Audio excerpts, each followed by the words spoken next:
ఇటీవల ఉగాండాలోని బుడొంగో ఫారెస్ట్లో చింపాంజీలు ఔషధ గుణాలు కలిగిన మొక్కలను ఉపయోగించి తమ గాయాలకు మరియు ఇతర చింపాంజీల గాయాలకు ప్రథమ చికిత్స చేస్తున్నట్లు శాస్త్రవేత్తలు గమనించారు. దీని ద్వారా ఔషధ మొక్కలను చింపాంజీలు కూడా గుర్తించగలవని తేలింది.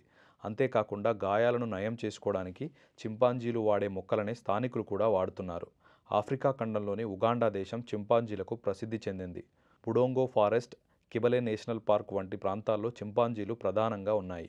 ఈ చింపాంజీలు మానవులతో 90% కంటే ఎక్కువ జన్యు సారూప్యత కలిగి ఉంటాయని శాస్త్రవేత్తలు చెబుతున్నారు. తాజాగా జరిగిన పరిశోధన ఆక్స్ఫర్డ్ యూనివర్సిటీకి చెందిన డాక్టర్ ఎలోడీ ఫ్రీమాన్ నేతృత్వంలో జరిగింది. దీనికి సంబంధించిన వివరాలు Frontiers in Ecology and Evolution జర్నల్లో ప్రచురితమయ్యాయి.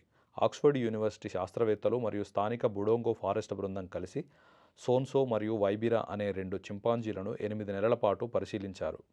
దీనితో పాటు గత 30 సంవత్సరాల నుంచి సేకరించిన వీడియో రికార్డులు, గ్రేట్ ఏప్ డిక్షనరీ డేటాబేస్ మరియు ఫీల్డ్ నోట్స్ను కూడా విశ్లేషించారు.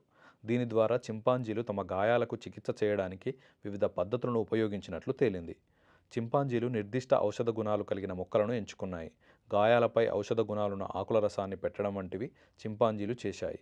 కేవలం తమ గాయాలకే కాకుండా ఇతర చింపాంజీల గాయాలను నయం చేసుకుంటున్నాయి. మరికొన్ని సందర్భాల్లో ఆకులను నమలడం ద్వారా గాయాలను తగ్గించుకునే ప్రయత్నం చేస్తున్నట్లు శాస్త్రవేత్తలు గుర్తించారు.